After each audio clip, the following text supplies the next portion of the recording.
Hey, Hey, hey, hey, hey, hey. hey. Happy Wednesday, everybody. West Coast Wednesday inauguration day. I Very know inaugurated. everybody's got to be on a good mood. I mean, you got to be having a blessed day today, Like it's just This is the first time in 4 years I literally had to sleep at night and wake up with good and sleep with good rest. yeah. To wake up the next day and literally not have to be stuck in bed because of something that happened 4 years ago where I literally could not get out of bed. I jumped out of bed today like happy days are here again. The skies are open and it's no clouds, whatever the song goes. Happy days are here again. Oh, happy day. Oh, All happy, of happy that. day. All of that.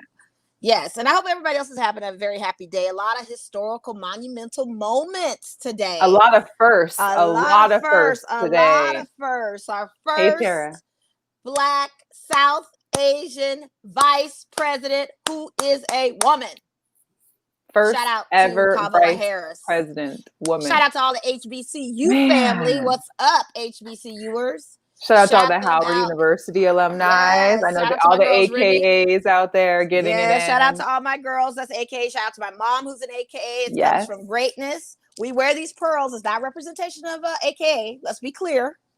The pearls is a historical moment for. Do you know who, Melissa?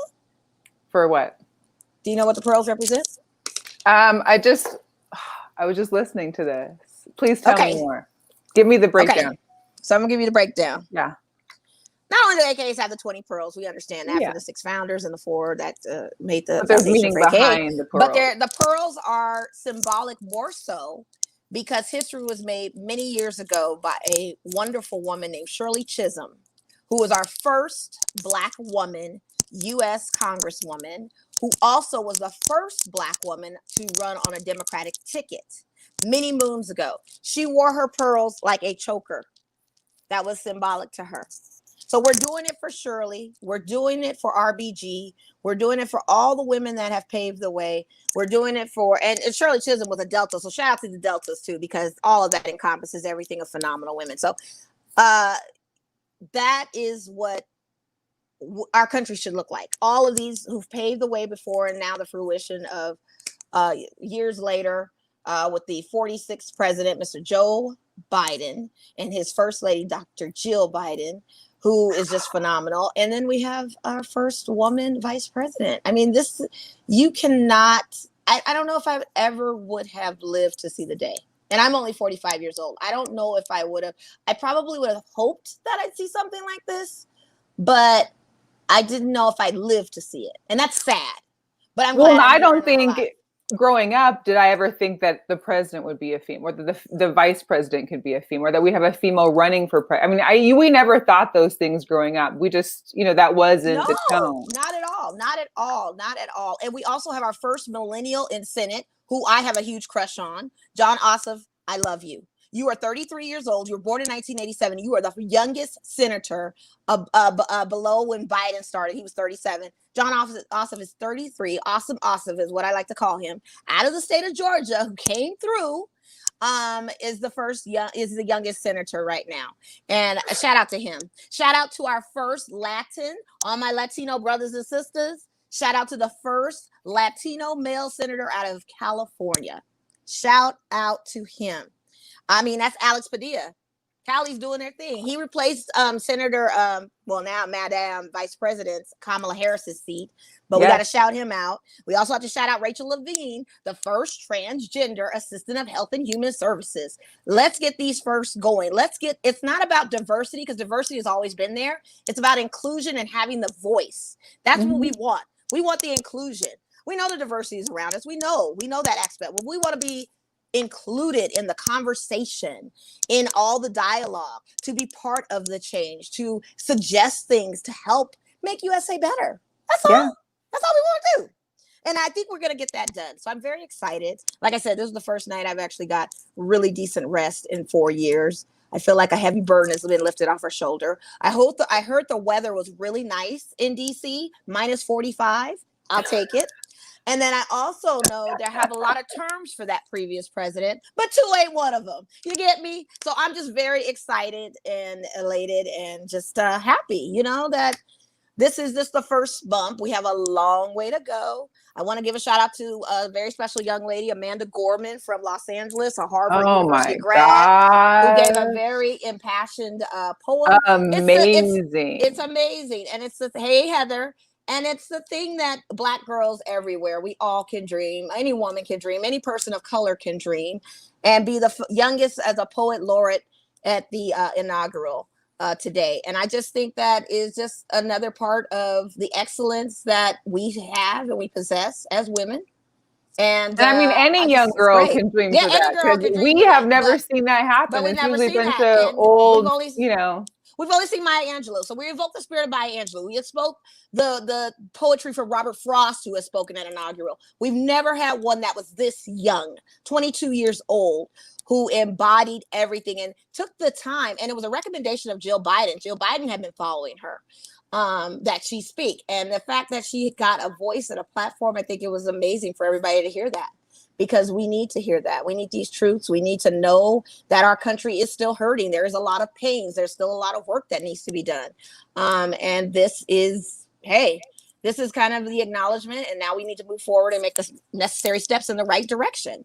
Well, another first too was that Biden chose his first cabinet member today. And yes, he did. The director of national intelligence, who is another female, mind you, the first female for the director of national intelligence. And if you guys know women, all you got to do is get a name. We'll find out their whole story after that. Shout out to my girl Caroline, because I feel like she's second in the running for that. She will dig deep for you. She will go the FBI. You can't pick another perfect thing for the director of national intelligence than a woman, because she will get to the bottom of it. We were going to get to the bottom of everything. Hello, Daryl. Shout out to you.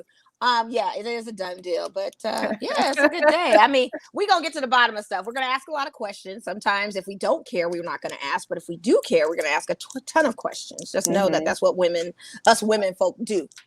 And I don't know if you caught the first White House briefing. They already had a first White House briefing. I saw with the press secretary. Press secretary. She is on point. She doesn't lie. She's not looking for a lie to think of. She has direct contact with the president already. She already has spent time with Joe Biden. She's already had, a familiar place within the White House. That's right. I mean, I just feel safe listening to her versus what was her name. You know what I mean? Like, I don't know who that person is. I don't either. What you speak. I feel like we were in a prison sentence. We did our push-ups. We meditated. We prayed as best as we could. And now we're free. We're on. We've been reprieved, So we're out. We've been pardoned. Mm-hmm. Okay. So I did my push-ups. I meditated. I did everything I needed to do on this 4-year stint. And now free. You out of jail. I'm out of jail. You good. I'm good. I'm good. Thanks for checking in, Daryl. We appreciate you. And yes, I think a lot of people, it was just phenomenal to see the unity across the board that came together through at least my Facebook, because there were still some people that are on the Republican side of my Facebook, which I'm fine with. Everybody's able to have their own political views.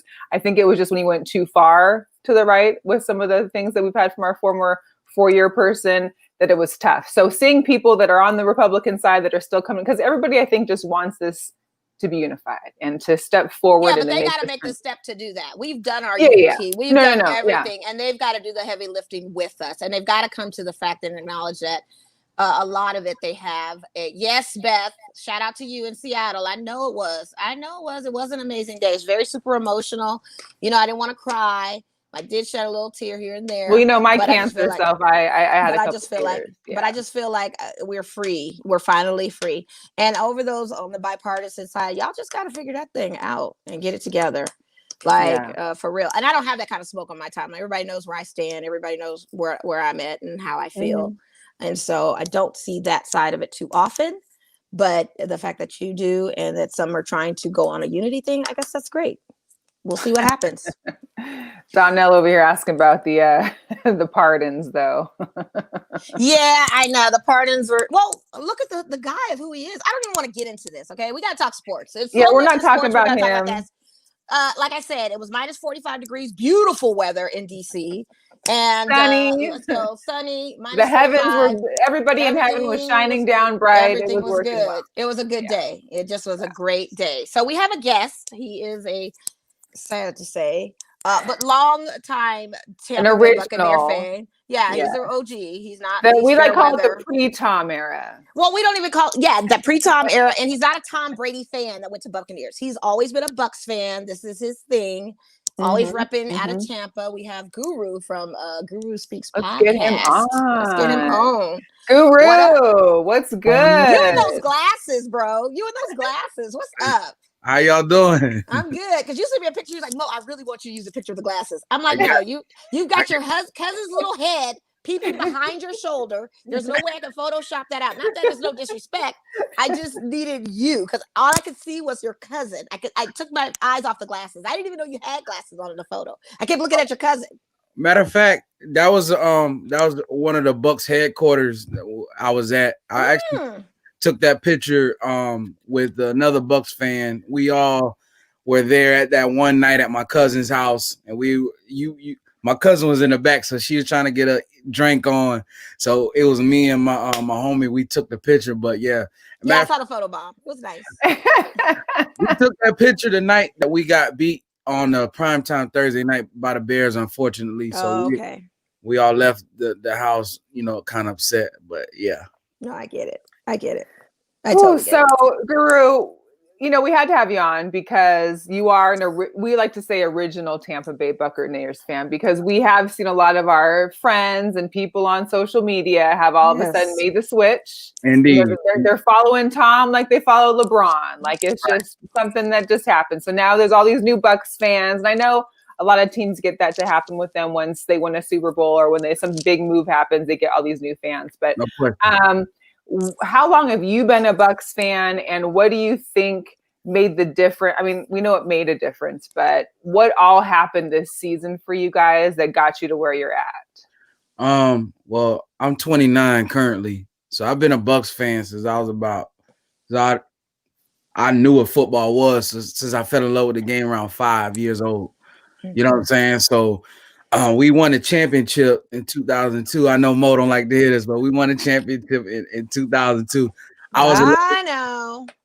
I was 11 years old. So, I pretty much have grown with the team, and I've seen the team in different facets and different stages. I remember the Tony Dungy era. I remember the Gruden era. I remember the Schiano, Raheem Morris, so on and so forth. So I've actually grown with the team, and I don't know if y'all remember me tweeting this. I think I tweeted or Instagrammed it at one time, but when Tom first came, I actually wasn't too pleased. I remember that. Yeah, I remember that. You were talking about the fair weather fans coming over, and the people that were the Tom Brady fans coming over, and all of that. Has that changed?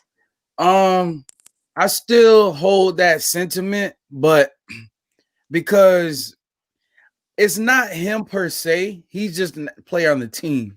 Right. But like we got so many of his supporters came with him, and I know they're not true fans, but what I do respect is like my boy Dre from New York. He said, "Yo, Guru, can I come in? Do I need to fill out an application?" So I emailed him a new fan application, so he filled it out. But there's other Bucks fans that was like, "Look, we've been here. They're fake," and I don't like that. And the team just got really Hollywood to me. We got Gronkowski, and then it was just like, it was crazy because even our social media, before Tom came here, the Bucks social media the following wasn't that big. You know what I'm saying? I think on Twitter we had 200,000 now. If y'all checking out, we had 900,000, almost about to crack them. Don't let them win a Super Bowl. Oh, it's gonna go to over 1 million. Oh, of course, probably 2 points. Yeah. I'm guessing. And wow. I'm looking at the shift in the socials, Facebook going up, Twitter and IG. And I've been trying to get my team to follow me for years. And all these new fans coming in, they're getting a follow button like that. So I'm feeling some type of way. I'm like, man, look. Of course you are, because you, like me, you weathered the storm when your team sucked after having a Super Bowl win against my Raiders. it went down in a downward spiral. It No did. one talked about Tampa Bay. They didn't care about Tampa Bay Buccaneers. So as soon as Tom Brady made the big announcement that he was coming over, I knew that was going to happen. I knew that was coming. But you just got to, take it for what it is and just go with the flow. You know where you stand with it. And that's how I had to feel with the Lakers with LeBron coming over. You had all these new LeBron fans. I ain't a Laker fan, but I'm a LeBron fan. It's like, okay, that's fine. That's all well and good.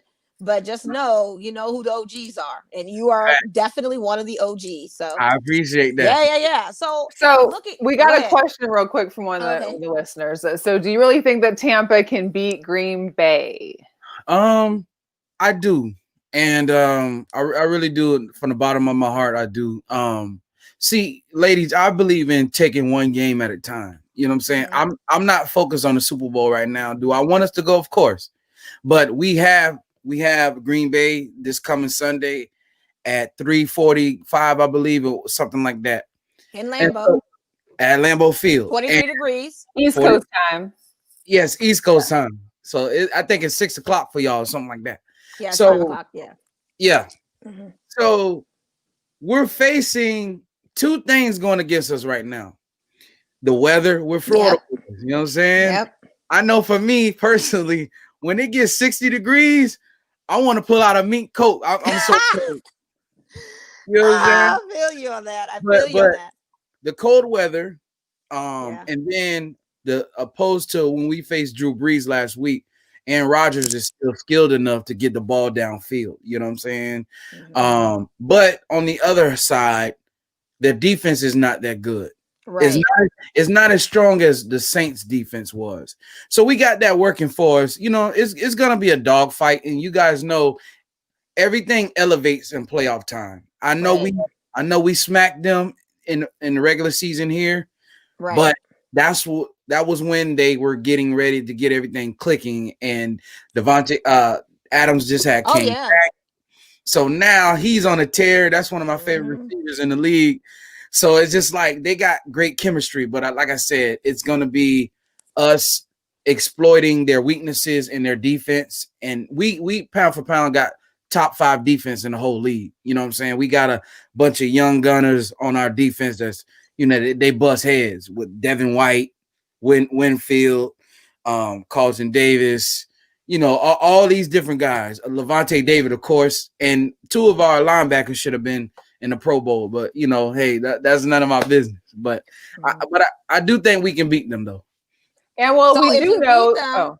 Go ahead. You got it. No, I was just gonna say, because we do know that at least Tom and Gronk are familiar with cold weather. They're completely. But Tom has already stated how his blood is thin being in Florida. Oh yeah. He shook a little bit about that cold 23-degree weather because it's supposed to be 23.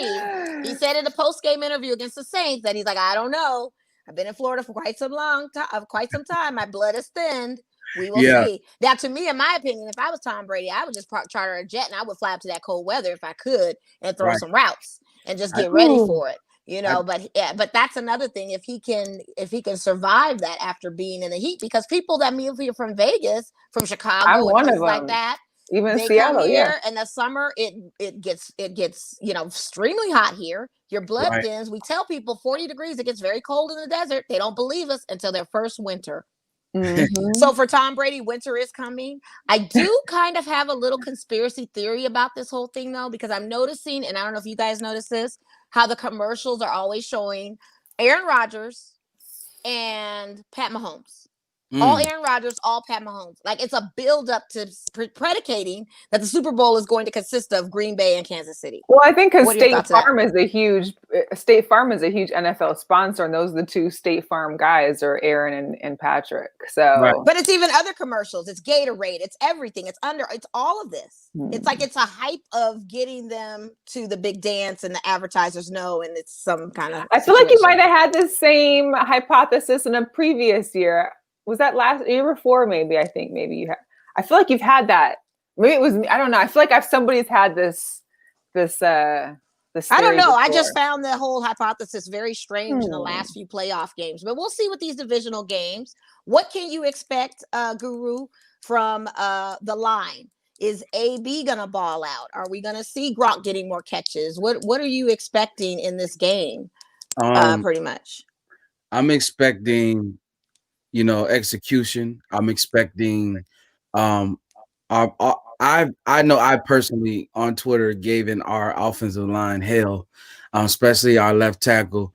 But I got to show him some love because he's been protecting Tom because he's Tom's blind side. So he did a fantastic job against Cam Jordan last week, the defensive end for the Saints. So as long as we can give Tom time to do what he has to do, and I want our team to be committed to the running game like we were. Ronald Jones is a great ball carrier. So is Fournette. Leonard Fournette's good. As far as the receiving core goes, AB is a mismatch because he's very small, he's quick, and his bread and butter is in the middle of the field, the intermediate. So he can do a lot of damage. You can line him up XZ slot. Mike, we already know what he can do. Chris, that's my boy. He's been having a drop season playoffs. I don't know what's going on. I don't know if it's nerves, but besides Tom and AB and Gronk, nobody else has playoff experience. So I'm chalking it up to just nerves, but he'll come down with it when it's time. But it's just like he dropped a touchdown last week. So I'm kind of concerned about Chris because he usually doesn't drop anything. But yeah, Gronk, he's still Gronk, even though you can see there's a little decline in the play. But I like to use Gronk. He's more effective. Third down conversions and in the red zone. That's what he eats. I don't think he can, do what he used to do in those early days and England stretching the field. So if everybody does their job and execute, I don't see why we can't come back home with the win. What's the score you got? What's your score prediction? You think they'll go over 45 points? Wait, let's back up a second. Is Patrick going to be in the game? Or no, I'm sorry. We're talking Tampa Bay right now. Yeah. We're talking Tampa Bay. We'll get to Patrick in a minute. We got to get to Patrick. Yeah. Because here's the thing, Guru. I placed with another colleague of mine $50 bet that Tampa Bay wins the Super Bowl. It pays out $400. Wow. I would love to see that money. I had one for the Browns, but that busted. So forget it. But with Tampa Bay, a lot of people, I love Aaron Rodgers too. I just can't count Tom Brady out. And right now, I didn't even look at the sportsbook to see what the over is on it, but I'm guessing it's probably going to go over 45 points. I'm guessing because I thought that was the Baltimore and Bills game, and they only scored 20. So I don't know, because like you said, Green Bay's defense is not the best. So offensively, you could see more scoring coming from Tom Brady's way, but you can also see more scoring from Green Bay as well, depending on Aaron Rodgers' skills of reading the field, because he reads second line like no other. Over under is 51. Oh, it's 51. Oh, okay. Yeah. Interesting. I mean, all right. Well, my theory on the game will be, like I said, we have a fantastic defense. We proved that, last week. We shut down one of the top receivers in the conference, and Michael Thomas held the league. He's still pretty lethal. Shut him down. Kamara, we contained him for the most part. You can't really stop Alvin Kamara because he's so elusive, but we contained him the best we could. So I feel like with Aaron, he can't get the ball downfield, but at the same time, I feel like we got great pass rushers. We got great ball swarming linebackers. Our DBs are pretty good. So, I mean, I'm not really worried about it. Mm-hmm. We put 40 something on them in October down here. So, Mo, I think we're going to do it again. Okay. All right.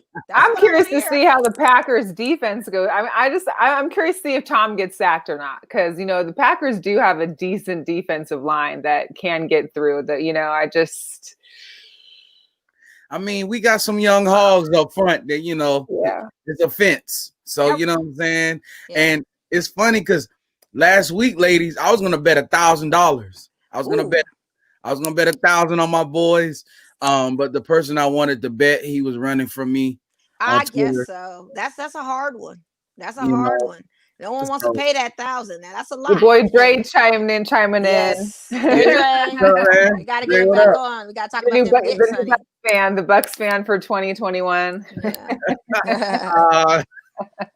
Yeah. We gotta get him on talking about those Knicks too. So I don't know. It's going to be a great matchup. These are two veteran quarterbacks. We love to see the veterans play, just like we love to see when it was Tom and Drew, who sadly announced his retirement after this, which we kind of saw coming. Saints is my second team.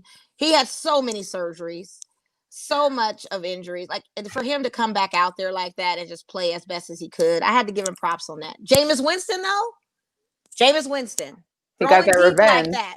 He got that revenge of throwing deep. That was the best play of the game, by the way. That was it.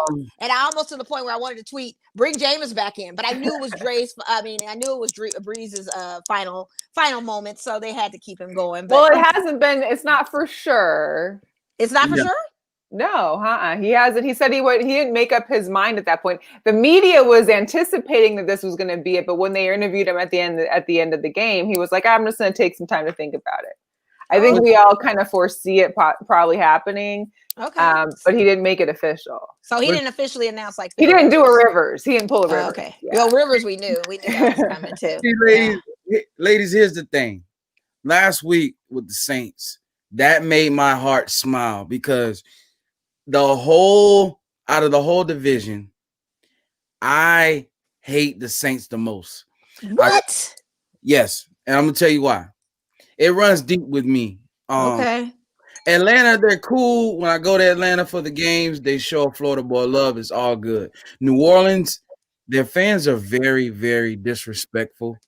When they come down here, they sing that stupid song, and there's just so the who that think they gonna beat them Saints? Who that there think they gonna beat them Saints? So when we sent Drew Brees packing to retirement, it felt great. We shut all their stars up. Jordan couldn't say anything. He didn't even touch Tom not one time. All the Michael Thomas, his nicknames can't guard Mike. He's gonna have to change his Twitter handle because apparently you can guard Mike. And then you know what I'm saying? So it made me smile because it's like, hey Drew, you're a legend. But it's a new day. And I understand. Yeah, but it is. In the same token, I do that's why the win felt so great because we do respect the Saints because they've been a great team for the last 4 years. Mm-hmm. So for us to finally get over that hump, it meant a lot to Bucs fans. That's why we celebrated so hard, You got Tom Brady. I don't think it was much of a hunt. Sorry. I feel the same way when Denver got freaking Peyton Manning. That's not a stretch. You got Tom Brady. Like, stop it. It's not like you had to build him. And to a lot of people, they thought the Bucs weren't going to go playoffs. And I knew that they would. I said, he's going to turn it on. He's got to click with this team and figure it out. Yeah, they're going through some losses, but I'm not worried about them. Not the least bit because of who you got. I mean, ladies, you got to think about it like this. For us to get everything clicking in the right time, for us to not have a preseason. That, Dre. Yeah. Dre said the only mic that can't be guarded is Jordan. Jordan. For us to not have a preseason, for us to not really have a training camp like that, and for us to turn it around in December, because as y'all know, if you really want to do something, you got to get clicking in December. Right. You know what I'm saying? So, I mean, like I said, one game at a time, and we'll see what happens Sunday. Okay. I mean, I can't be mad at that. I mean, and for the little Jameis thing, look, they had to come do some trickery because nothing else was working for them. Mm-hmm. So that was like a little cheap shot. I'm like, okay, y'all want to get disrespectful. And then Jameis who hadn't played all season, mind you. Has played the whole season. And he's not going to play next season over there. If Jameis is a starting quarterback for the Saints, we're going right back to the win. No, I think it's going to be Taysom. What's his name? Taysom. I think it's Taysom Hill. Yeah. Yeah, I think it's going to be Taysom Hill for sure. I don't know Possibly. If he's like an all-season quarterback, though. That's Drew was down. They won games with him. But it's when Drew was gone, they won. And they had a line. They have a system in place, so pretty much anybody can go in there and keep the engine running. Don't crash the car until Dad gets back. You know what I'm saying? Right. But they can do it on their own without Dad? You know what I mean? Can they get on it and do it on their own? I think before, I mean, they got Sean Payton still as their head coach, who's a mastermind at whatever it is. So it just depends on what the offensive coordinator, defensive coordinator. I think they need some more players, especially on defense. But I mean, for the most part, they could probably still do it just fine. You know what else is so funny? What's going on with the Saints is they're gonna go in salary cap hell. They don't have really any money to spend. A lot of their defense was in the draft class of 2017, which they have a stellar defense. I can't take that away from them. But a lot of those guys are getting ready to hit free agent market. So a lot of people aren't coming back. Some people may not be there. Michael Thomas is up for a new deal. There were rumblings about him and Sean Payton fell out. So the Saints are getting ready to be dismantled. We shall see on that. I need my Saints fans to chime in. Where are my Saints fans at? Who that nation? Or we need to hear from the Packers fans. Like, because, you know, I mean, here's the deal. I know, like, my mom, she's been trying to not have Aaron Rodgers or Tom Brady winning these games. She's been rooting for whoever they play. So I'm not even sure who to go for, what she's going to do at this point, because she doesn't care for Aaron Rodgers or Tom Brady. So it's kind of like, you know, is there a lesser of two evils for some people that are just tired of it? But, you know, I think, I don't even know who I want to pick. I know I have a bitter agenda towards Tampa Bay. I don't like you guys for what you did to us in 2002. You know, let's be clear. But the thing of it is we brought that on ourselves. I'll be real with it. We brought it on ourselves. It happened. I have to move forward from it. But at the end of the day, I mean, I don't know what to make of this matchup. This is the greatest. This is like one of the best NFC conferences I've ever seen, like in a long time, to see that kind of a matchup. And so I'm looking forward to it. I'm looking forward to even on the AFC side. I don't want Kansas City to win. They're saying Pat Mahomes has a pinched nerve. I don't know if he's going to play on Sunday. His fiance tweeted on Twitter that he's fine. He's going to be ready. I don't see him not playing him. And I don't know. I really don't know. But for the Bills, who have the number 2 defense in the league, they're going to be problematic. You can't count Stephon Diggs and Josh Allen out. No way. Not at all. Not at all. Absolutely. And so if they can neutralize Kelsey, they'll be okay. And I think they could get stops off of him, hopefully. I mean, that's a big dude, too. I don't know. But it's a great matchup. It sure is. It's just such a great matchup. Well, the thing is, it's going to be key on Patrick Mahomes. I mean, we saw Chad Henne go in there and help these team out. You know, anything is possible. Everybody was tweeting about it when they went. But he can't do it by him. He's not going to win an NFC champ or AFC championship by himself. Like, that's just not going to happen. Patrick Mahomes today, I believe, was told that he was on like light duty. I think there's a 5-step protocol for the concussion. Right. So he's like on step 3. If he can get through the next 4 and 5 steps, get clear, then get cleared by the like an impartial doctor, then he's good to go. But he's gonna play. He's going to play, but it's like there could be a setback. What if there's a setback? Then what happens? Yeah. Well, you got Henne and you got Eric Bieniemy and Andy Reid. I'm sorry. Did you see that last play of the game? Bieniemy, oh my God. You got to give Bieniemy credit for this. He's the one that is a master science. He's playing. I agree, Dre. They're not counting. Pat Mahomes is too many commercials. He's playing. He's gonna be there Sunday. I'm sorry, that's my theory. They're gonna get all the money out of that one. There's no way he's not gonna play. Yeah, he's playing. I agree. You know, if you're on day 3 of protocols and you got 4 and 5, it's only Wednesday. Oh yeah, he playing by Sunday. Yeah. But with Eric Bieniemy, who's genius, I don't know where he's going to go for a coaching job. I don't know what type of job he wants to take. He needs one. I don't like Urban Meyer going to Duval. I didn't even get a chance to talk to you about the Jacksonville thing because I feel like he is past the time that he should have gone. When he won in college, what was that, 2017? When they won championship? Not Jacksonville. Ohio State. So 15. That should have been 15. Okay. So that's when he should have jumped ship and said, let me try my hand in the pro ball. Let me be like Jimmy Johnson, be all like all these other guys. But I digress. Eric Bieniemy is a master scientist. They say Andy Reid stays up till 3 and 4 in the morning coming up with plays. He just drafts. He's up all night trying to think of another clever plays to make it work in any game situation. He's up all night doing this. So when you're that committed, I can't count the Chiefs out against any of those teams that are coming from the NFC. It's just a matter of skill and who's going to outcoach who. As far as the enemy goes, I think it's a tragedy that this man doesn't have a job. I mean, this is a ridiculous here. It's ridiculous. It's ridiculous. And I don't think there's any other vacant head coach positions now. I think they all got filled, correct? They did. It's just all, not now, but he was definitely in the early runnings. I'm so sick of them saying, "Oh, he can't interview well." I mean, damn, like, are you giving him like opportunity to like? And what loaded questions are you asking in the interview? And what does the interview have to do with how you conduct and play and coach on the field? Like, I don't care. I mean, let me see how you're winning on the field. It's not even an interview. I feel like it's a vet. Like, they're vetting this guy, and for some odd reason, they just don't like him. And I don't know why. I don't know if he's burned a bridge. I don't know. I don't know either. I feel like he hasn't, though. It's exactly. I kind of like. I know we're talking about football, but I kind of like. That's parallel to me with Mark Jackson in the NBA. It's just like he can't get a job either. It's just like, well, you know why he can't get a job. You know why he can't get a job. I don't know. Already know. You know why he can't get a job. That Rainbow Club is very deep, and they got deep pockets. And you say things that's caustic to it, it's a no-go. Sadly, you know.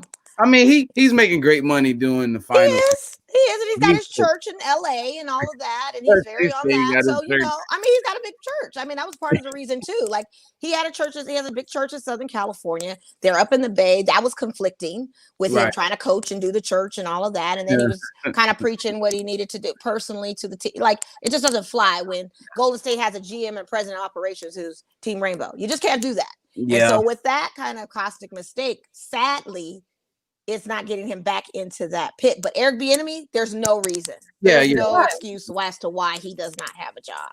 He could have gone to Duval and done wonders with that team. And I mean, the Lions and the Chargers just hired 2 new head coaches too. And we're talking the Rams defensive coordinators now. Right. The head coach. Who are these guys? I don't even know who that was. I didn't even know. Well, here's the deal. They probably interview well, right? Like, I mean, They're wearing They're wearing the white colors. They're wearing the right colors. I'll just say that. You guys know what's crazy? The Houston job would have been great for him because, you know, Deshaun and it would have kept Deshaun there. It probably would have had him stay, you know, possibly. Let's talk about this and Deshaun, because Deshaun now is basically saying he wants out and he wants to go. So do you think this move's happening? And it sounds like he's kind of, I can't remember who tweeted it, but one of the players that tweeted, like, this is something that we all dream of, having our own power to be able to control our own destiny in the game. And, you know, with them not bringing Eric in for interviews and getting him as a head coach, like, where do you see, like, Deshaun possibly going? I see him going to New England, honestly. I want New England to take him. That's what I want to have him. That would be stellar. He deserves to be in New England with that. With the Belichick and rebuilding the team, and he has a run game like no what, like he deserves to be in New England. I said this to a conversation to a friend of mine, like, you should go to New England. They're gonna need some targets for him. They're gonna need targets, but they can get them. They can recruit them, but Cam's not gonna be back, that's for sure. So why not replace him with Deshaun?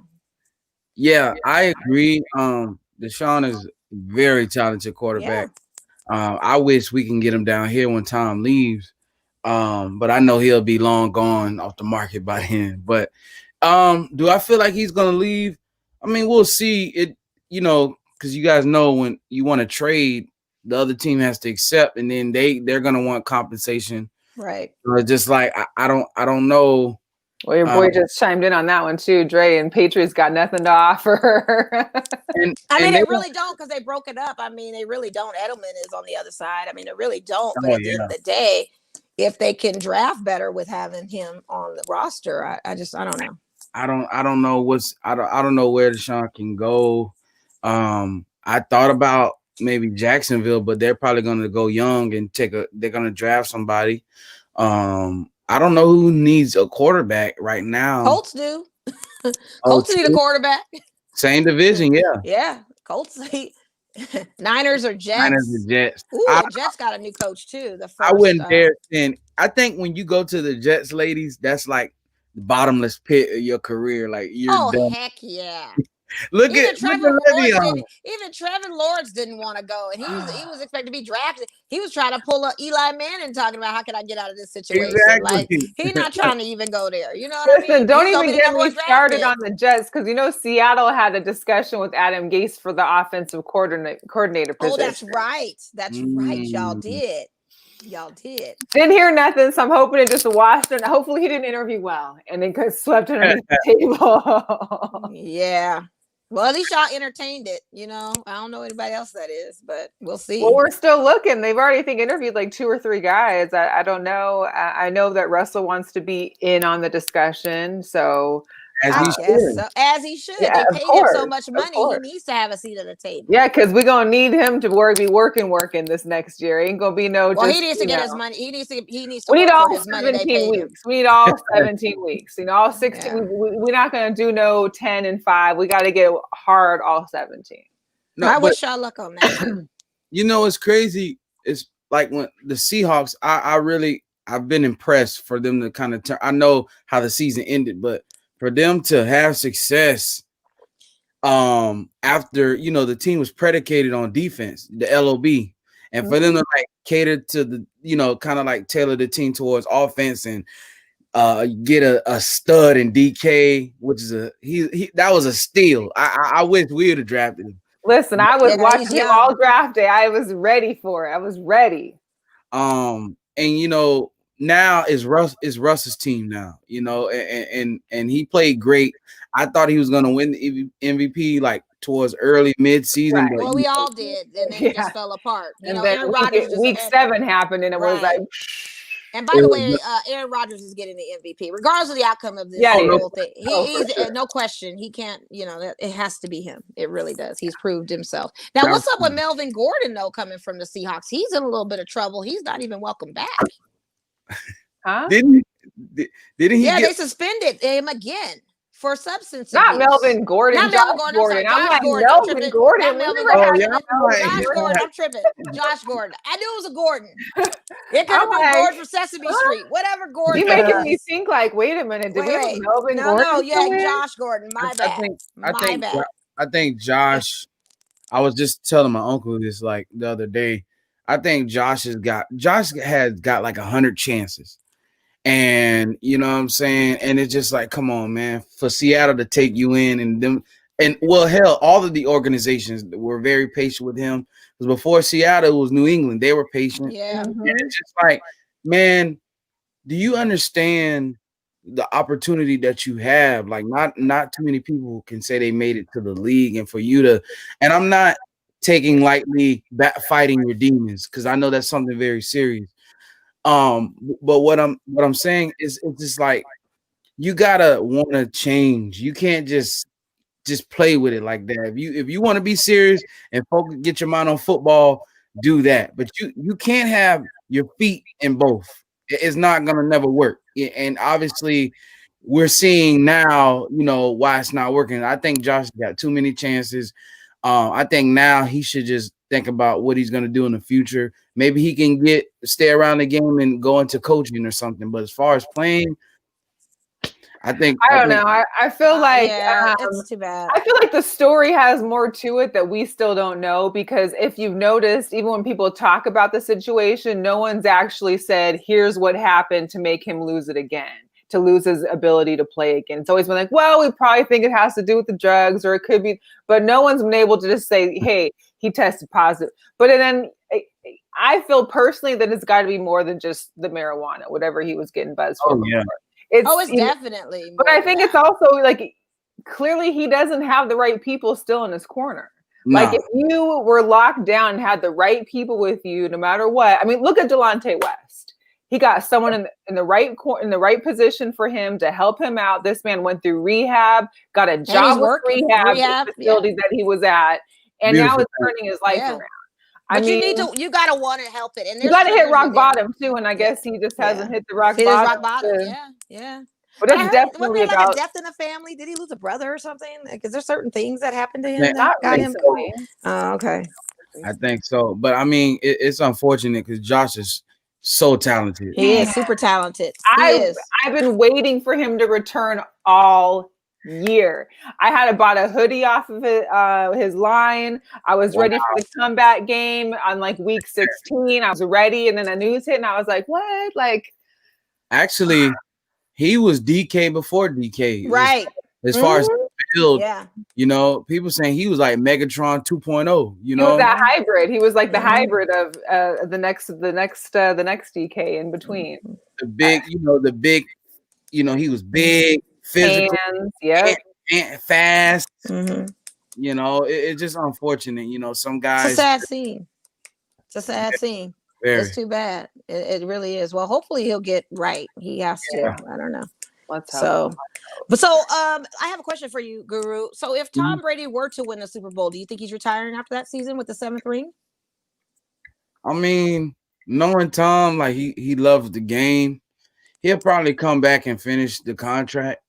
Because we got a bunch of dead money if he doesn't. But because we owe him $50 million for 2 years. So I don't know. I think he said in local news here, he's not leaving Tampa. He came down here, he fell in love with it.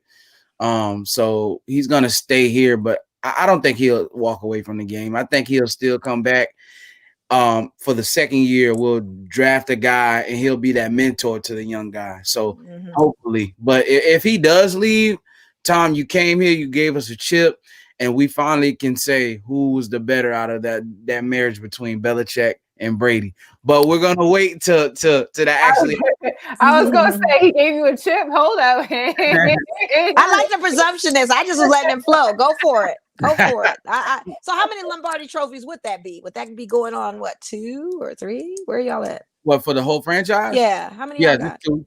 It'd be 2. It'd be 2. Oh, so you just had the one, like Seahawks. Yeah. You just had the one. Oh, okay. Yeah, that's it. But we beat your team to get that one. That's all right. We got 3. We got 3.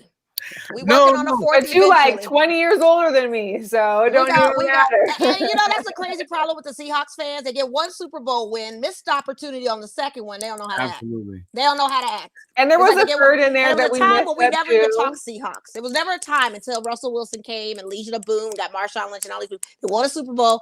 Now you hear from all over. The Seahawks back in early 2000s. We were up against the Steelers. I mean, we lost Super Bowl then. I'm just saying we've had 3 Super Bowl appeareces in 2 decades. Well, the Seahawks, I remember the Sean Alexander years. They had Hasselbeck. Yeah. They had some in between. They did. I'm not disputing that they didn't. It just was never a talk. You hear me? Until these Pacific Northwesterners try to come into my city, and it's all about Seahawks. After winning 1 Super Bowl, and I don't know how long it took. And then you just, and me working for Nordstrom, the Nordstrom brothers used to own the Seahawks back in the day. It just never stopped. You know what I mean? It's like, who are you guys? Like, we just let the Raiders win. Let the Raiders win a division, and then it's like a national historic. It will be because it'll be Las Vegas Raiders, first of all. So it's a new franchise. So it definitely will be a holiday because it's Las Vegas Raiders, not Oakland, not LA. You doggone right. I got so much respect for the Raiders and that whole franchise. Al Davis. Just the innovator he was. Oh, I mean, he hired the second first black quarterback, if you will, second opportunity with Art Shell, right? And having a black woman in the GM in the head offices and corporate offices, like he was the first one to do that for the franchise, and he gave a lot of opportunities, and that's the historical connotation with the Raiders that I love. And the merger from the AFL, and when they converted everything. Yes. And how he went against, because I watched the documentary on that. But I've always loved the Raiders culture, the committed to excellence. I use that model in my personal life to kind of I'm committed to excellence. So I've always held the Raiders in high regard. So when we beat them, it was like, man, we slayed the giant. You sure did. I mean, that battle here of the Pirates was crucial, and I kind of knew going in that it was like, okay, it's Tom Brady and company. Had it been Jameis or anybody else, I probably would say, okay, the Raiders are going to win this. We try to give it the best we can, and keep in mind, we are one of the 2 teams that beat Kansas City. Could have beat them a second time. I think our issues are communication on the field, our coach for one, and his old school playmaking mentality. Some stuff just ain't right and don't make sense. So hopefully if he says he's not going to take any of the $100 million until he gets us to where we need to be. I don't know what that means of where we need to be, what level that means, but hopefully the upcoming season, we got a new, I believe we got a new defensive coordinator. We'll see. And he's from the Chargers. Like, that's going to really help. You know, I just don't understand our organization at times, but hopefully we'll do something. But Mark Davis, as an owner, purchased the Aces. And so now we have this Raiders Aces connection, and I'm just ecstatic for it because I love my Lady Aces. Yeah. So it's gonna be big things popping, hopefully, in our city with both of these two teams, and it's like a little merger here. The Aces are my team. I love the Aces. I have a huge crush on Liz Cambage. Yeah, you saw her body spread. I think everybody would be crushing on that. I think I was envious of having fitness goals after seeing that shoot. I love Asia. I love Kayla McBride. I love Kelsey. Kelsey Plum's my favorite player on the team. Kelsey Plum's a beast. I like her. She's a UW alum. That's Mel's homegirl. And she is just a beast at it, and she's scrappy. And I miss her on my 2K game. So I need Kelsey to come back so they can update, because I was winning with her. She is dominant. And I just, When the season comes back, hopefully, I'm going to come out there and catch a few games. I want to see them live. I love the Aces. Like, I'm not gonna lie, ladies, I just got into the WNBA about a year or so ago. Well, welcome. Yeah, so I'm getting ready to order orange WNBA hoodie. So I'm all in support. You know what I'm saying? I love the Aces, because Florida, we don't have a team. We used to have the Orlando. I forgot their name. They came down here very brief. But so they got dismantled. So we don't have a team. So when I was kind of watching the game and seeing who I liked, and I kind of took a liking to the Aces. So it's just like, how can you not, right? You can't help but like them. And congratulations to Asia Wilson, because you know she got this statue out in front of South Carolina's arena. I mean, talk about legendary. Level up. Legendary. I mean, legendary.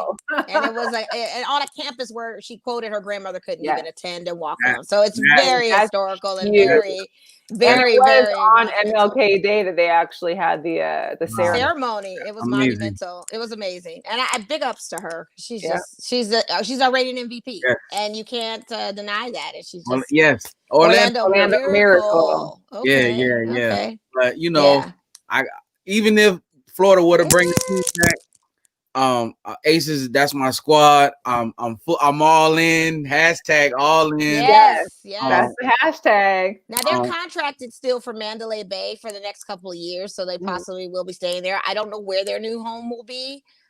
T-Mobile is way too big for that team, sadly. So I'm thinking possibly we have another local casino with an arena. The Orleans hopefully can house them, or we'll see what that happens with COVID if these properties don't fall apart. Orleans would be a better place to park. It would be a better place for parking and local connection. I mean, you just get people more central to come that way instead of the Mandalay Bay. But you know, I can't wait for an Aces season. There's no spectators, possibly. You know, our Knights don't have spectators, so I hope they go to the finals again and win this time. That's all I want. I want them to go to the finals, and I want them to win this time. See, I don't know if I want to get, like I said, Kelsey Plum is my favorite player. But I don't know if I want to get a Plum jersey or a Cambage jersey. I don't know what I want to do yet. I might just get a jersey. You got to see what's available, because I don't even know if they sell the Cambage like that. You might get. I got a Plum jersey. I've never seen a Cambage, so I don't know. I've seen Cambage's jersey. I haven't seen him. I might just customize it like I do my Bucks jersey and just put my name on the back. That's what I might do. Yeah, do that. That'll be a nice statement. Either way, it's Aces in the front. Exactly. We know what it represents. We know what it represents. You're good. You Gucci with it. You're so Gucci with it. So are you watching any basketball at all, Guru? Yeah. Orlando. I'm a diehard Orlando Magic fan. Okay. And I got Aaron. I got Aaron Gordon on my fantasy, and he is doing his thing. Absolutely. And I can't be bad at him. Yeah. They did get owned the last couple of nights, but hopefully y'all come back. And I have to say, on the MLK game days, big ups to Mel's Chicago Bulls. I mean, Victor Oladipo debuted against Houston, and I mean, the points went over to 240 or something, like 245. Yeah, like crazy game. These guys have been coming out. I mean, well, they've been coming out and coming so close and yes. not winning. And I mean, now their they record of finally did 6-8 doesn't show how great they've been compared to previous seasons of the Bulls. Like, I'm impressed. I'm really. I mean, Wendell Carter Jr. actually had a great game. He never really shows up. I'm sorry, your center sometimes is trash, but he actually showed up this game. He showed up. And so he showed up this game. Thaddeus Young showed up this game. Kobe White did his thing. Zach LaVine balled out as usual, 38 You see that footage of Kobe White shooting after the game? He had a whole Kobe moment. Like, he was in the arena still taking shots at post game in his uniform. Just, yeah. I mean, I like marketing too. Oh yeah, marketing. He scored a lot too. I mean, he's one of the starters. He actually did really good. I mean, they all were doing double digits in that first starting lineup. If you look at Houston, Houston was no slouch either. Victor Oladipo had over 30 points that game, and shout out to Christian Wood as their center, former UNLV guy. He balled out. I mean, it was a great competitive game. It really was. And I was happy for the Bulls to see them come out on top because they honestly came very close to beating us with no AD and no KCP. Yeah. And they came very close to beating a Golden State team. So they're like right there. So I'm very curious to see how their season's going to look. I'm excited for that. I'm excited for that. My Lakers lost. I mean, we lost. Yeah, that was Hey, we deserved it.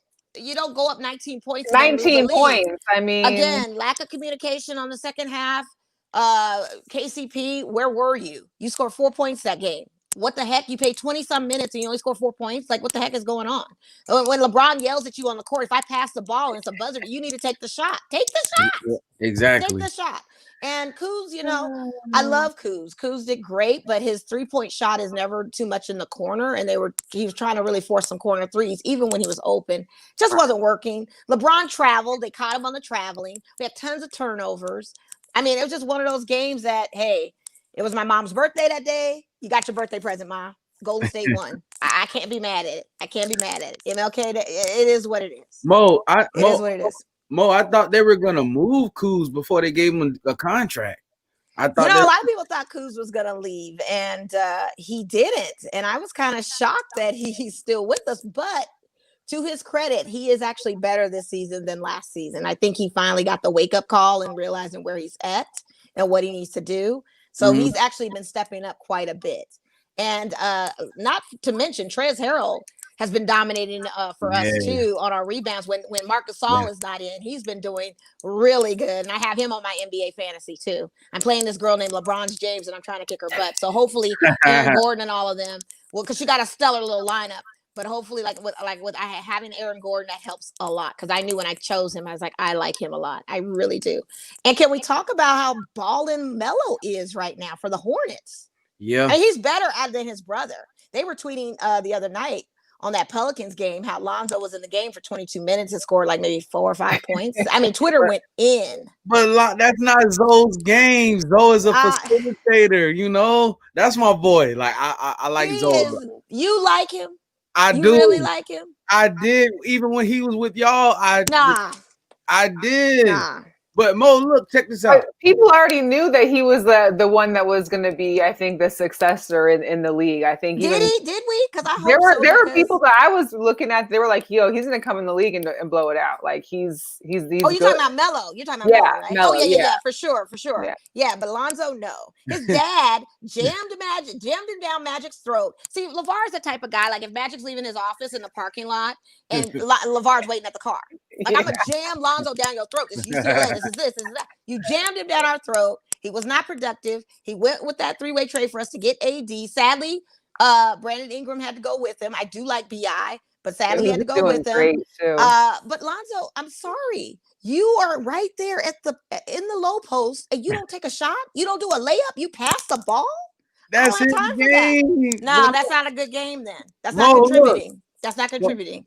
Mo, he's a facilitator, but is he running the point? Is he running the point? Yeah, I think. No, that's not good. That's not. But no, check this out.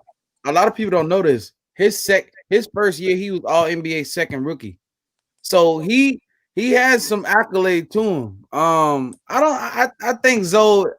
I don't think the light is dim yet. I think he still has some more developing to do. He's doing better than he did in LA with New Orleans. No, you don't think so? You remember the group, the Jackson 5? You remember the Jackson 5, right? I You know was. who the Jackson 5 is, young. right? He's a little young. Do you know the Jackson 5 at all? I've I'm heard of old them. as hell. Yeah, of Okay. course. So the most talented brother out of the group was Michael Jackson, right? Of course. Okay, so we got the same situation with these three Ball brothers. You got Lonzo, you have Jello, who got waived from Detroit, and you got Melo. And shout out to Dre because he says Melo might be rookie of the year. I can tend to agree with that. I concur with that because he's that awesome. You have one in that group of siblings that's special. Yeah. That's the one we should have got. He was too young at the time, but that's the one that you focus on. Lonzo was a nice little consolation prize, but it ain't enough. It's not enough. You know, Melo is that special one. So and I just can't wait to see what he's gonna do. So let me ask you this, Mo. Are you saying Zoe is a bust? Yeah, to a degree. I didn't even think he was great in UCLA, to be honest with you. I mean, call me a hater, call me whatever you want. I just don't see it. I just do not see it. I'm sorry. I just don't see it. But look though, you know, ABC 1, 2, 3. I just don't see it. I just don't see ABC 1, 2, 3. Yes, thank you. My driver. Yes, thank you. Yeah. But yeah, I just don't. I'm sorry. It's a marathon. So I know, but how long does it start take? out hot and get cold? You know what I'm saying? So he has the consistency. His younger brother beat the brakes off him when they met up. First game. Hey. I'm sorry. We know who the Michael Jackson of this group is. We know. If he's a bust, he's a rich bust. I just hope he. Absolutely. I hope he does the right thing with his money and everything. But money. You know, I'm not getting them ugly ass shoes, but of course not. Who's wearing those? No one's wearing those. And for them to charge $4.95, I'm like, no, I love. Did anybody ever get those? Like, did anybody actually receive the ones they paid for back in the day? Shannon Sharp said he can't knock the hustle because there's uglier shoes out there with Balenciaga written all over them. That's $600 and $700. It makes no sense. So I can't be mad at his hustle. The shoes just were cute. They just were hot. I'm sorry. You know what's so funny?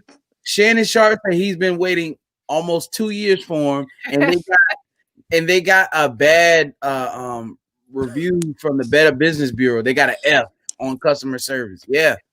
That's awful. And I support Black-owned businesses. Right. So I was like, man, I hope this can work.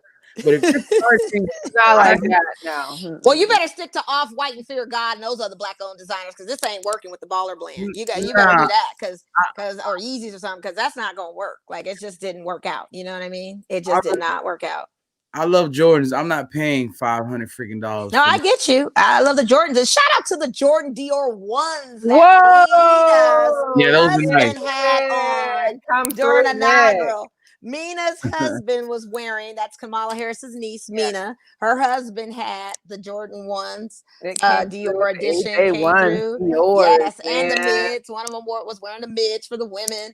I loved it. Like the sneaker game is real, and I feel you on that Jordan thing because I collect Jordans from time to time. I just don't feel like chasing the dragon too often on certain ones. See, I didn't have Dior money for those. I'm not gonna.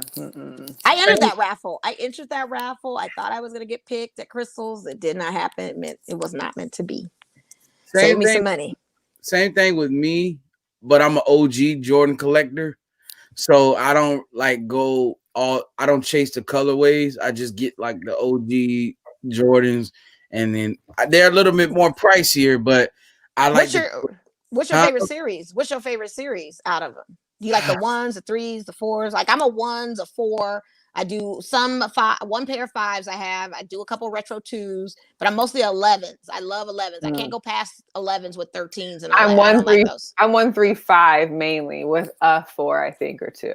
Yeah, I like the 4s too. Yeah. For me, ones, the sole is too thin, so they hurt my feet after a while. So I don't Jordan's feet bleed, so I get it. I don't like ones. For me, 3, 4s, 11. 4s. That's it. And that's it. Yeah. And I love the 11s. Like I have a pair of Gammas, Guru. I have never even worn yet.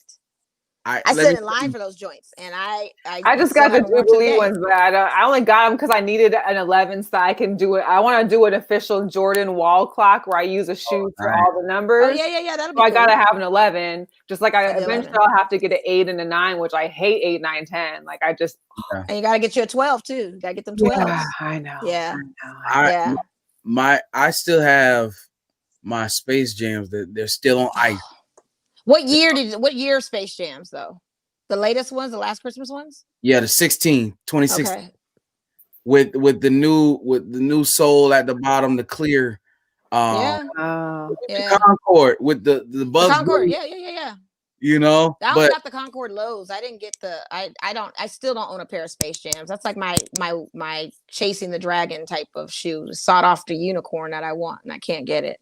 I can't even get bread ones. Like I want those too, and I can't even get those. Like I just stopped chasing the dragon. It's so hard, you know. And these kids with their bots and look on clicking on it. Mo. I'm not paying StockX money. I'll pay StockX money on some Maxes or some Blazer high tops or some lows. You just gotta have that Jordan app news feed going on. So when you hit that news feed, it just be like popping up like, oh, they're available over here. They're available over there. No, every raffle I enter, I don't, Melissa. Those aren't raffles. Those because whenever they get whenever like Finish Line or any sports store gets a new order in, they'll put it through the Jordan app and then they'll send you like a notification on your phone. Yeah, like, I do all that. I do all of that you talking, and I still don't get the hit because these kids and their bots and whatever else they got going on has manipulated the system for me, an old lady, to get my sneakers.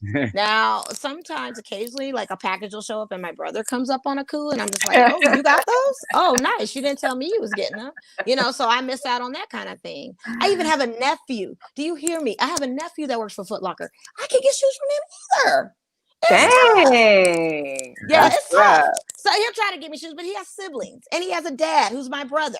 Of course, I'm competing with all of them. That's tough. I can't do that, you know. Yeah. So it's just it's a tough little chase for me. I love sneakers, but I love all styles of sneakers. So I don't discriminate. I do keep some of the Jordans as passion, but I also like my Maxes, my Blazer. I like my Blazer lows. I like my Blazer highs. I have some off whites. I have, you know, other little the Y3s, the Raf Simmons. You know, I'm all into different kinds of sneakers. Let me but the Jordans is always classic for me. Share something with y'all. So I got the threes, the free throw line threes, right? With the ones he wore in the dunk contest with the elephant. And I don't want to wear them. I don't think I'm gonna leave them dead. Leave them dead. Don't wear them. If you look at the bottom of them, they have a red line, and that's where he jumped from. Yeah. Wow. And don't do it. And then in the tongue, it's the score.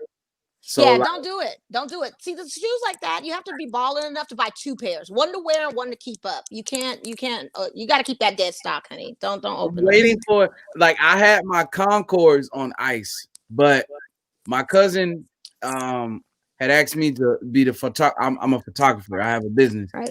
So I was a photographer at his wedding. So I was like, "Cuz you get married, I'll break out the Concords because we were on the yacht." And I was like watching where I was walking on. Like I was like, man, I got on my shoes, but I don't really like wearing them. Like, you know, unless it's a special occasion, especially the shoes that mean a lot. You know what I'm saying? Because like, when you have them on your feet, people are like, damn, where'd you get those? But my favorite Nikes are the Scottie Pippens, the Air More Up Tempo. Those are my favorite. You like the Air Up Tempos, huh?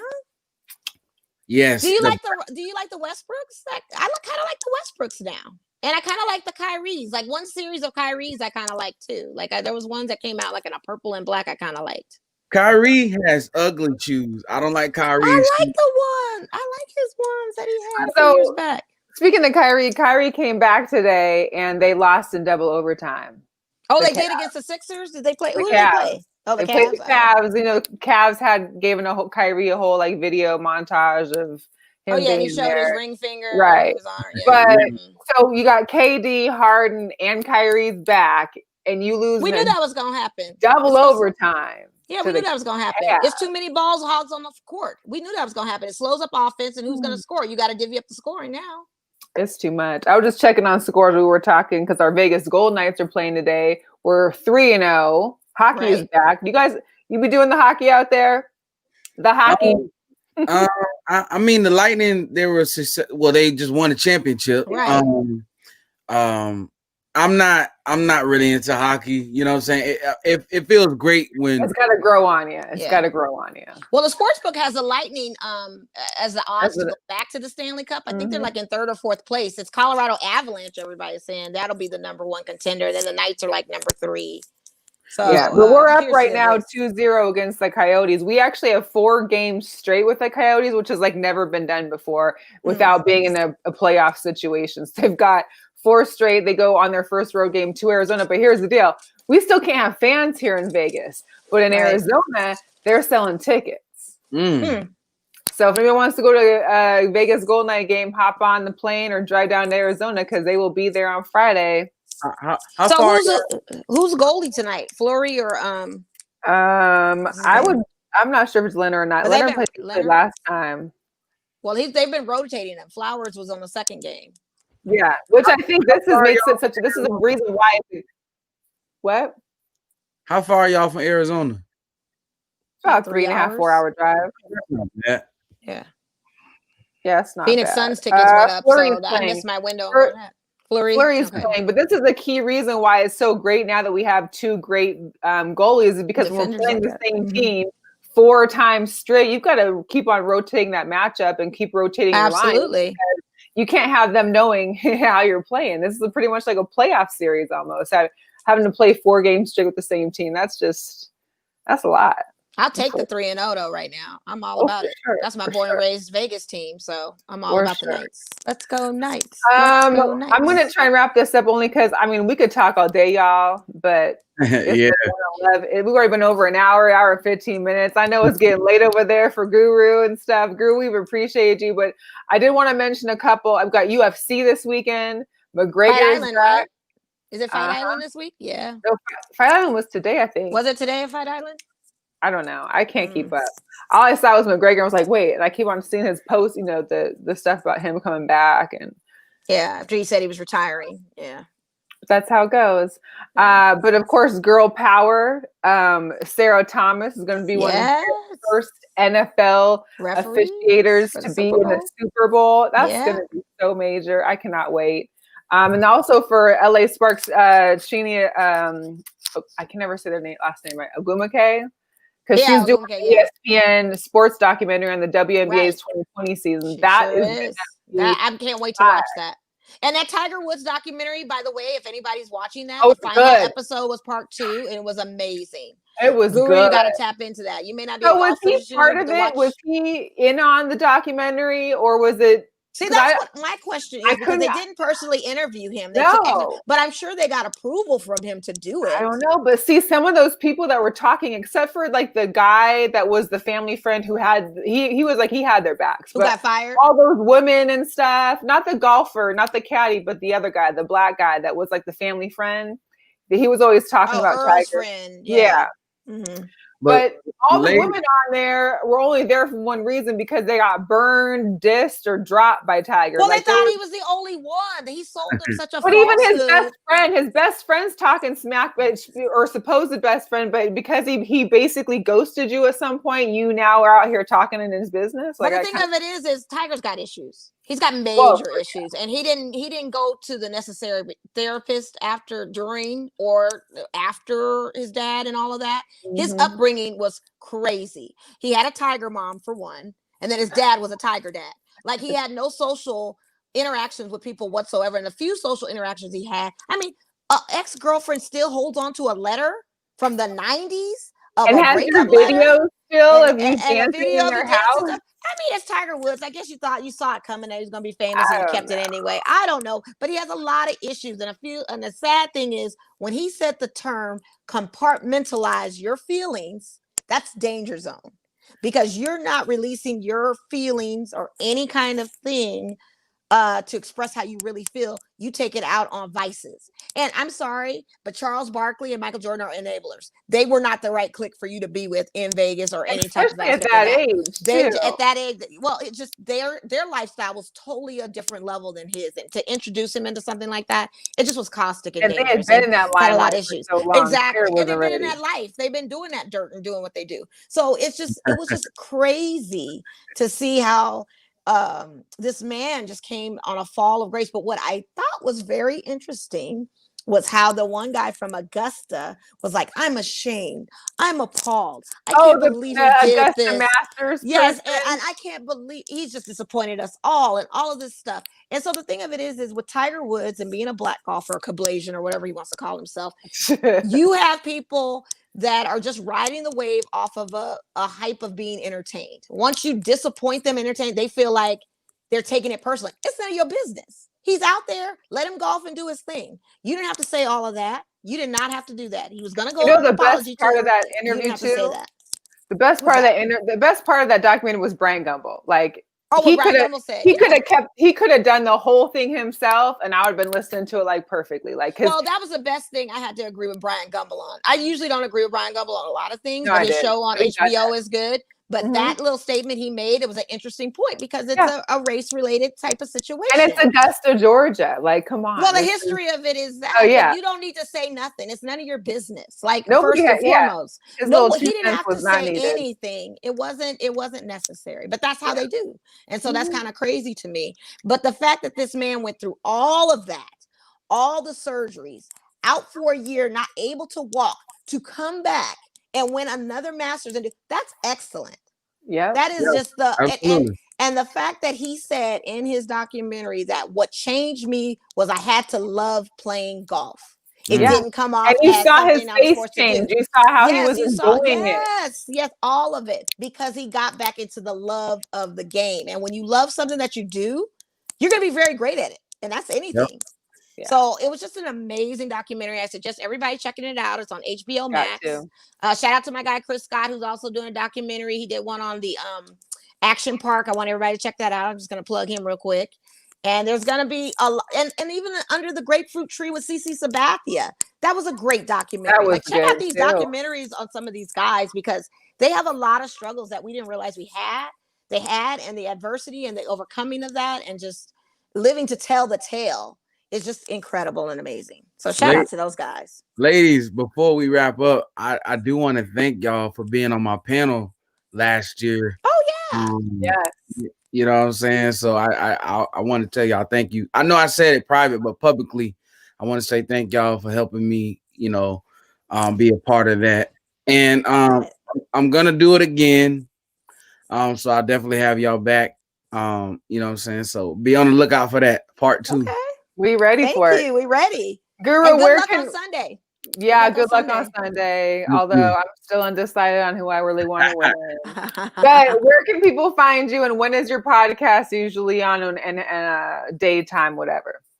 You can find me on Twitter at Guru813. 813, that's Tampa's area code. IG Guru Speaks Podcast. I'm just around, you know what I'm saying? You can tap in. I love to work with everybody. You know what I'm saying? I ain't hard to find like Pop. Now, is that community group page? Is that you? Yes, I want podcasters. Talk about that real quick before we go. Shout out to my team, Shit Division Media, Big Mike, Claude. Those are my business partners. Us three, we're the production team of the whole network. We got like maybe 14 shows, a podcast that we, produce and edit. So that group, our network, we're sponsoring that. So I'm one of the 3 admins. So we're just it's called Creative Interface. So we're having like all podcasters from all over the world come in this one group, one room, fellowship. And we, you share your content. One person might be from Vegas. One person may be from Atlanta. And, we come as a collective and share. Nobody's trying to be competitive. We're all one unified group. We want to just see each other win and get to the next level. So that's what it's all about. Yeah. Excellent. And I love it. And thank you for the invite of having us be a part of that. Absolutely. Yes, definitely. Now, Mel, we did do pick'ems last week. So who won that? We did, and you did, because I picked the Browns. Oh yeah. Yeah. I was riding deep with the Browns. Shout out to my Brownie fans. You know, they're not answering my texts or calls, and I understand it's a devastating little blow, but you got to pat yourselves on the back for getting as far as you did. They No did. one They saw had a that great coming. season. They had a really had good season, and I have to give them props on that. And we just know what the future holds for Baker and company, and hopefully the team doesn't break up. I still don't like Baker Mayfield, but he definitely. I don't like him, but he turned the corner. Nah, I don't see it either. I agree with the Guru. Like, no one likes Baker. We're okay with him. Whatever, you know. But it is what it is. Props to the Browns for doing that. But you have to be on the spot now, Mel, to pick for this Sunday. We have to pick for our audience. Yes. Let's see. Come on. I'll go with the Bucks because the rest of the team minus the expats. And I'm also gonna roll. I kind of want to roll with the Bills, just cause. Yeah, that's a good one. That's a good one. What about you guys? I'm gonna do Bills, and I'm sorry, Guru. I'm just gonna roll with my man Aaron Rodgers. He's so cute. He's so fine. I'm sorry. I'm just seeing these commercials. I just want my theory to be true. I honestly had already predicated early on in the season that we were going to see a Bills and KC divisional playoff. I had already called that, but I didn't know what was going to happen in the NFC. And now that we're here, I just feel like it's Aaron Rodgers' year. Plus, I got a friend that's from Milwaukee. He can't stop talking about it. And I got another colleague that's a big Green Bay Packers fan, and I've already had to eat crow once wearing Green Bay stuff one day. I just want to make sure that I don't go against them this time and have to lose a bet. So I'm just gonna say Green Bay, and I would love to see the Bills go because I don't like the Chiefs. They're in my division. Why would I want them to go to a Super Bowl? Absolutely. Who wants that? You know? What you got? So 8-1-3, baby. I'm going with the home team. Okay. We're gonna be the first team to make history that play a Super Bowl. We're gonna host. We're gonna host Super Bowl. Host and win. That would be huge. I would love to see that show, though. Honestly, I can't be mad at that. I don't drink, but I said this. I said the next time I'm gonna drink is when my Bucks make it to and win a Super Bowl. So when they make it, I got to drink for the first time in 6 years. Be careful. Please be careful. Don't get crazy. Don't get behind the wheel either. Just take a little sip. Like, I don't want it to trigger nothing now, Guru. Just a shot. That's it. Falling off a wagon here. And pick the Bills. Bills. Okay. Bucks, so we'll talk about those results next week. And again, thank you so much for coming on. Thank you so much. Thank you. And y'all. everybody else, we will check you again next Wednesday, same time, same channel. Make sure to share, follow, subscribe. Yes. We love y'all. Yes. And we'll catch y'all later. Happy Inauguration Day, everybody. Yes. Happy Inauguration Day. Yes.